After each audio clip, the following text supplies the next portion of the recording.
তোর তো গোয়া দিয়ে রক্ত পড়ে, তুই মুখে রক্ত উঠে মরবি, উল্টা দিক দিয়ে রক্ত উঠবি। দুনিয়াতে ওই মুজিবের ঔরসে জন্ম নিছে সত্য, কিন্তু মুজিবের মালের লগে কুত্তা, শুয়োর, শেয়াল, শকুন সবগুলোর মাল মিশে একটা বিচিত্র ককটেল বানানো হয়েছিল জন্ম দেওয়ার জন্য। তাছাড়া এমন একটা পিস দুনিয়াতে আপনি দুইটা খুঁজে পাবেন না।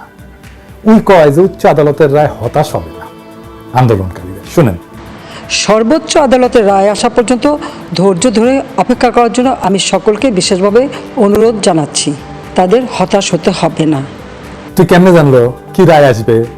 শুনেন, আমার বিশ্বাস আমাদের ছাত্র সমাজ উচ্চ আদালত থেকে ন্যায় বিচারই পাবে।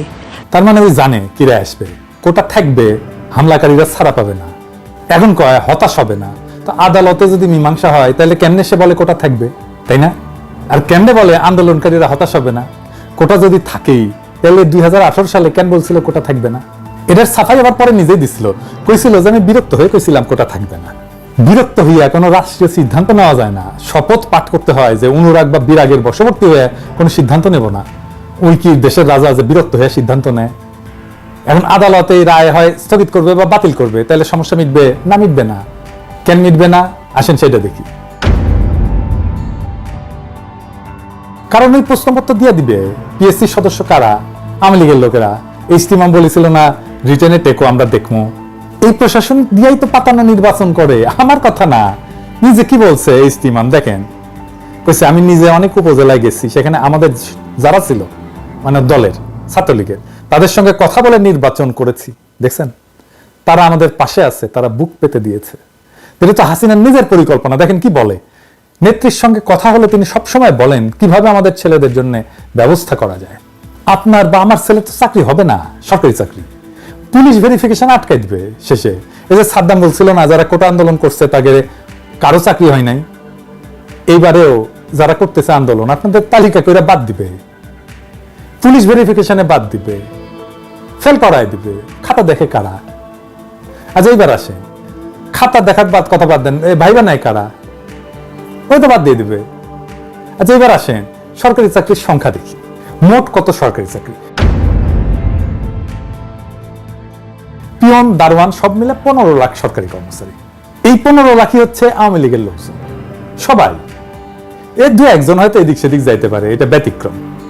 প্রত্যেক বছর পিয়ন, দারোয়ান সহ নিয়োগ হয় কত? 70,000। এই যে 70,000 দেখেন, মানে গত 5 বছরে যদি 3.5 লাখ নিয়োগ হয় তাহলে মানে 70,000 বছরে। তাহলে ধরেন মুক্তিযুদ্ধের পোষ্য কোটা যদি বাদ দেওয়া হয় তাহলে বাদ যাবে কত? 30%। তার মানে 21,000 চাকরির সুযোগ বাড়বে আপনাদের জন্য। এটা হাসিনার লাগবে তো, এই চাকরিটা হাসিনার লাগবে, সরকারি চাকরিটা কেন লাগবে সেটা তো দেখলেন, ওরা নির্বাচন করে দেয়। যাই হোক, এই 21,000 খুব বেশি চাকরি না, তাও ধরলাম যে পাইলেও এটা সরকারি চাকরিগুলো নিয়ে যাচ্ছে হাসিনার দলের লোক। এই যে পুলিশ মারতেছে সবগুলো তো ছাত্রলীগ। আর্মিতে প্রমোশন হয় না আওয়ামী লীগ পরিবারের না হইলে, কোটা তো একবার ব্যবহার করা হয় না, চাকরির সময় ব্যবহার করা হয়, প্রমোশনের সময় ব্যবহার করা হয়। তো সরকারি চাকরি নিয়ে গেল হাসিনা, আর বেসরকারি চাকরি কে নিল? মোদি। সেগুলো তো আরো বেশি বেতনের চাকরি, $10 বিলিয়ন নিয়ে যায় প্রত্যেক বছর ইন্ডিয়ানরা। এই টাকায় মাসে গড়ে $1,000 বেতন যদি দেওয়া হয়, $1,000 মানে কত এখন আমি জানি না, 1,30,000 টাকার মতো হবে হয়তো মাসে। এইরকম 1,30,000 টাকা বেতনের চাকরি আপনি কতগুলো পাইতেন জানেন? 8.5 লক্ষ চাকরি দেওয়া যেত, বাংলাদেশের কোনো বেকার থাকতো না। হিসাবটা দেখেন। কোটা শুধু মুক্তিযোদ্ধা কোটা না, ভারতের কোটাও তো আছে, তাই না? আছে না? ওই যে আওয়ামী লীগের মধ্যে ভারতের এমপি ক্যান্ডিডেট থাকে, যে শুনেন শেখ হাসিনা কে বলো আমি শেখ হাসিনার প্রার্থী, এটা তোমাকে মনে রাখতে হবে। আমি ভারতের প্রার্থী, তোমাকে এটা মনে রাখতে হবে। আমি এখানে হারার জন্য আসিনি। তো এখন আমাদের করণীয় কি? এখন তো কাটাল রানী তার বিডিআর, র্যাব, পুলিশ, ডিবি এই দিয়া হোস্টেলগুলো, হলগুলো ফাঁকা করে দিচ্ছে, তাই না? এই আন্দোলন এখন জনতার আন্দোলনের রূপ নিচ্ছে। দেখেন রিকশাওয়ালা ভয় ভেঙে কি বলে,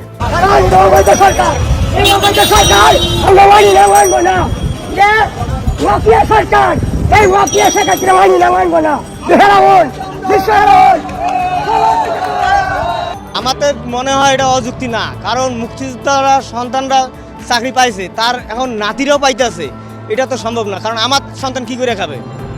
আগামীতে আমার সন্তান কি করবে? আমার সন্তানের তো প্রাপ্য আছে, মেধাবী যখন হবে তখন আমার সন্তানের তো একটা সরকারি চাকরিজীবী আশা থাকে। বা আমি যে রিক্সা চালায়া আমার সন্তানক এত কষ্ট করে মানুষ করে মেধাবী ছাত্র বানায়া যদি তার চাকরি না হয়, সেও যদি রিক্সা চালায় তাহলে এই শিক্ষার কোনো প্রয়োজনই নেই আমাদের দেশে। দেখেন শিশুরা যুক্ত হচ্ছে আন্দোলনে, বাসা থেকে পানির বোতল দিচ্ছে, দেখেন শিশুরা চকলেট দিচ্ছে। নারীরা, ছাত্ররা কিভাবে কমিটমেন্ট নিয়ে মাসে নামতেছে, কিভাবে আর্গু করতেছে, দেখেন নারীরা কিভাবে আর্গু করে। সবাই কোটার পুলিশ, সবাই কোটার পুলিশ। আমি আপনার বিশ্ববিদ্যালয়ে জানতে পারি। আপনি কি বাবা? ঢাকা বিশ্ববিদ্যালয়ে পড়তেন আপনি? ঢাকা বিশ্ববিদ্যালয়ে পড়তেন ভাই, আমার দিকে তাকান ভাই। কত অভিযোগ আপনার? লজ্জা লাগে না ভাই? ছেলে মেয়েগুলোর দিকে তাকান তো। কোনো লজ্জা লাগে না? কালকে খাইছি ভাই, জানতে নাই না খাই, কুত্তার দিকে ধাক্কা না খাই, বুঝেন এগুলা? এই আপনারা কি মানে প্রত্যেকের লাঠিতে বাড়ি না, আমার পুরো মুখে দিতেছে। আর আমার পিঠের মধ্যে বাড়ি বাড়ি আজকে আমি চাচ্ছি ঘরের কাছে সেরকম করে হাতাতে করব। এই জন্য নিয়ে বোতলে কি গুলো আসলে? মরিচের গুঁড়া। বাবাকে বলে আসছি আজকে যদি মরে যায় আমার রাষ্ট্র থেকে রাস্তা থেকে কেউ না তোলে। আমরা ঢাবি স্টুডে ভাবে মার খেয়েছি, আমাদের ভাইদের যেভাবে মেরেছে আমি নিজেও ইনজুরিতে আছি। আমি তারপর আজকে আন্দোলনে আসছি। আমরা কিন্তু মানে দমে যাই না, এটা জাস্ট বোঝানোর জন্য যে ইনজুরি থেকে যে উঠে আসছি। যে দেখেন এলাকাবাসীর সাথে কিভাবে যুক্তি দিচ্ছে, বলতেছে আপনার সন্তানের ভবিষ্যৎ আমার হাতে। আপনার মেয়ে 10 বছর পর জব পাবে না, আপনি তখন কি বলবেন? বলেন, জবাব দেন। তাহলে আপনারা আমাকে দেখাচ্ছেন আপনার বাসা এখানে, কিন্তু আপনার বাসা এখানে, কিন্তু আপনার ছেলের ভবিষ্যৎ আমার কাছে। আমি হারলে আপনার ছেলের ভবিষ্যৎ হেরে যাবে। আপনি কেন আমাকে দেখাচ্ছেন আপনার বাসা এখানে? আপনি আমাকে সাহায্য করবেন। হ্যাঁ, আপাতত দৃষ্টিতে আপনার কষ্ট হচ্ছে, কিন্তু সামগ্রিক বিষয় পরিচালনা করলে আপনি যদি 10 বছর 100 বছরের কথা চিন্তা করেন, তাহলে আপনার পুরো পরিবারের দায়িত্ব আমার কাছে এখন। আপনার ভাইয়ের ছেলে, আপনার নিজের ছেলে, আপনার নিজের মেয়ে, আপনার আত্মীয় স্বজনের ছেলে মেয়ের দায়িত্ব আমার কাছে। আমি হেরে গেলে তারা হেরে যাবে, এটা মাথায় রাখেন। আপনার ছেলের বয়স এখন হয়তো 5, এখন হয়তো 10, কিন্তু সে আর 10 বছর পর তার বয়স 20 হবে, তখন সে ভার্সিটিতে চান্স পাবে না কোটার জন্য। তখন আপনি হাই হাই করবেন যে কি করলাম, আমার ছেলে কেন জব পায় না। বাবারা দেখেন কি হতাশার কথা বলতেছে। রাজাকার কথাটা শোনার পরে বলতেছে 7.5 কোটি মানুষ আমরা মুক্তিযুদ্ধ করে স্বাধীন করছি, রাজাকার কয় % ছিল? আমি বিবেরিয়া থেকে আসছি, আমি বিবেরিয়া যাবো, আমি বিবেরিয়া যাবো, তখন তো গাড়ি বন্ধ। আমি তো এখন রাজাকারের সন্তান, আমি তো রাজাকার। আমি ঢাকা বিশ্ববিদ্যালয়ে লেখাপড়া করছি, আমার মেয়ে বিশ্ববিদ্যালয়ে লেখাপড়া করে, আমার ছেলে বিশ্ববিদ্যালয়ে লেখাপড়া, আমার ছেলে বিশ্ববিদ্যালয়ে লেখাপড়া করে। 7.5 কোটি বাঙালি এই দেশে দেশ স্বাধীন করছে, 7.5 কোটি বাঙালি, 1% রাজাকার ছিল না। এখন আমরা কি করে সবাই রাজাকার হয়ে গেলাম এই দেশে? কি এটা কি আমরা কি মগের মূল্যকে বসবাস করি নাকি মানুষের দেশে বসবাস করি? আবার দেখেন বাবারা রাস্তায় নামছে, সব বাবাদের ডাকতেছে।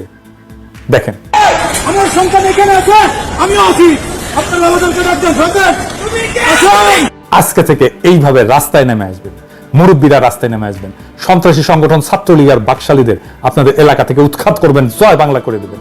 ঠিক যেভাবে শিক্ষা প্রতিষ্ঠান থেকে উৎখাত করা হয়েছে। ছাত্ররা যদি বিশ্ববিদ্যালয় থেকে নিজের শহরে বা গ্রামে ফিরে যান, সেইখানে প্রতিরোধ গড়ে তুলবেন। আমরা আমাদের লড়াই জারি রাখবো, রাস্তায়, অলিতে গলিতে, পাড়ায় মহল্লায়, গ্রামে শহরে, বন্দরে গঞ্জে, পাহাড়ে, মাঠে খামারে। আমরা কখনো পরাজিত হব না। প্রত্যেক ঘর হয়ে উঠবে আমাদের দুর্গ, আর আমাদের পদযাত্রায় একের পর এক এলাকা আমরা শত্রুমুক্ত করব। বাংলাদেশের পবিত্র মাটি থেকে অভিশপ্ত আওয়ামী লীগের শেষ চিহ্ন মুছে ফেলবো। খেয়াল রাখবেন, মুক্তাঞ্চলে যেন হাসিনার দল শুধু না, তার বাপের যেন কোনো চিহ্ন না থাকে। হাসিনার প্রভু মোদি যেন জানে কি বিপুল ঘৃণা হাসিনার প্রতি মানুষের। হাসিনারে যে সমস্ত পশ্চিমা শক্তি, আন্তর্জাতিক শক্তি তার সাথে কথা বলতে আসবে, সমর্থন করা তো দূরের কথা, তাদেরকে আমরা প্রশ্ন করব, হিটলারের সাথে কি আপনি ডিল করতেন? মুসলিনের সাথে ডিল করতেন? কোন নৈতিকতা একজন ফ্যাসিস্টের সাথে আপনারা ডিল করেন? হাসিনা কি করতেছে, হাসিনা দলের লোকেরা কি করতেছে আপনারা দেখেন না? জানেন না? দেখতেছেন না বসে? এখন লজ্জা লাগে না আপনাদের? আপনাদের সাথে আগামীর বাংলাদেশ ডিল করবে? গতকালের ভিডিওতে আমি আহ্বান জানাইছিলাম মাদ্রাসার ছাত্রদের, হাটহাজারী মাদ্রাসার ছাত্ররা আন্দোলনে নামছে। দেখেন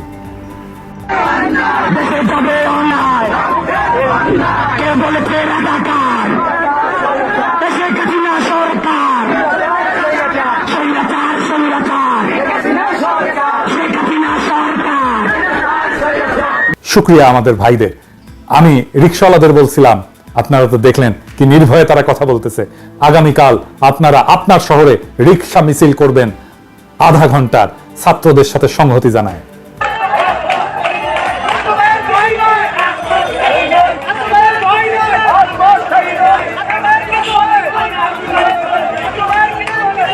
গার্মেন্টস শ্রমিকদের আবারও আহ্বান জানাইবো, আপনারা আপনাদের দাবি নিয়ে মাঠে নামেন।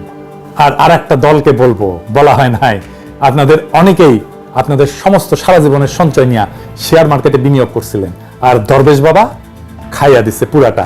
নিজের সর্বস্ব হারানোর ওই বেদনা যদি মনে থাকে, আপনারাও নামেন মাঠে। আজকে হাসিনা বিজিবি নামাইছে, বাংলাদেশের অভিশপ্ত বাহিনী যারা বাংলাদেশের দেশপ্রেমিক সেনা অফিসারদেরকে মারছিল আর বাংলাদেশে ভারতের দাসত্ব শুরু করছিল তাদেরকে নামাইছে। পুরা পিলখানা তুলে ইন্ডিয়াতে পুশব্যাক করে দেব মোদির চালা। আপনারা বিজেপিকে দেখলেই বলবেন খুনি, জল্লাদ, অভিশপ্ত। দেখেন বিজেপি কিভাবে পিছু হটছে।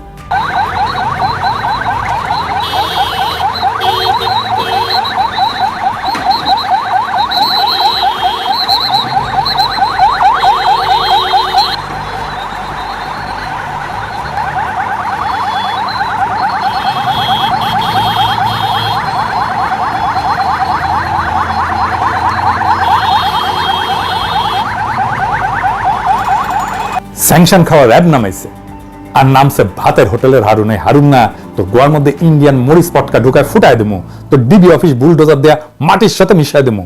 কইছি ব্যারাকে থাকবো, ব্যারাকে থাকবো, ব্যারাকের বাইরে এক পাও ফেলবো না।